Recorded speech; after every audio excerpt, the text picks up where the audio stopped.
Otabek aka bu sinfdoshim. Bekor yurgan ekan chaqirdim. Shu yerda bizga qarashib yursa bo'ladimi? Ha, mayli. Qo'llarini somsa yopish keladimi? Ha, biladi. Qolgan o'rgatib beramiz-da. Ha, unaqada ishlayversin, mayli.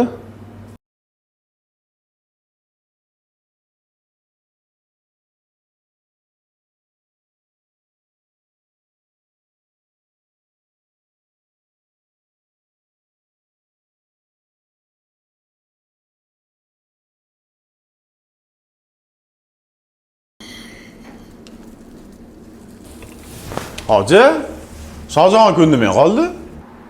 Ha aka, ishlari chiqib qopti, kelmayapti. Ha, mayli.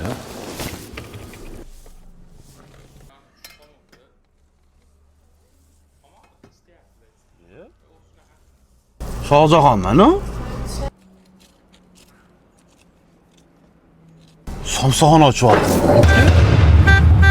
Ha, yuryapman mana. Alo, Shohjahon? labba eshitaman. Kim bu? Men Otabek akayman polvon somsadan.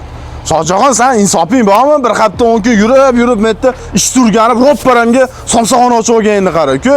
Yaxshi ish qilmayapsanmi? Yomon qilaman ukammi? Otabek aka, sal o'zingizni bosib oling aka. Ja baqirib tashamang. O'zi bitta tandir yopyapman xolos. Ja sizchalik bo'la olmayman aka. Ko'p gapirma. Ish tugatur. Oyoq qo'lingni sindirib yura olmaydigan qilib qo'yaman. Qo'lingdan kelganini qil.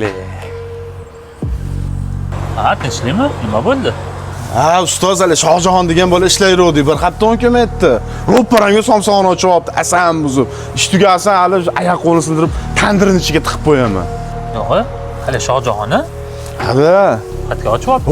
Na yo'ldagi ro'pparaga ochyapti aka, asam buzilyapti shunga. Yaxshi, ma'qul. O'shada aka, hali ish tugasin, ko'rsatib qo'yaman unga somsaxona ochish qanaqa bo'lishini. Uka, bitta bu sohada bas. Ko'p sohada ko'rdi buni ishlarni. Ishni o'rganib tur, ro'parasiga atrofiga ochib olganlardi. Kosasi oqarmaydi, baribir bilardi. Uka, nima siqilasiz? Karvon ko'p rizqi bo'ladi deyishgan. Bizni rizqimizni yeb ketolmaydi, baribir. Bunaqalarni Allohga topshirib qo'ying, o'zi jazosini beradi. Insof bersin bularga. Undan ko'ra siz somsalar asabtisini ko'paytirib, ishni yorib yuboring. Bo'ldi, ishingiz bo'lmasin uka, ular bilan tinch qo'yavering. Ketaverdim bo'lmasam, bog'chada ballar bor edi, olib uyga tashlab qo'yaman.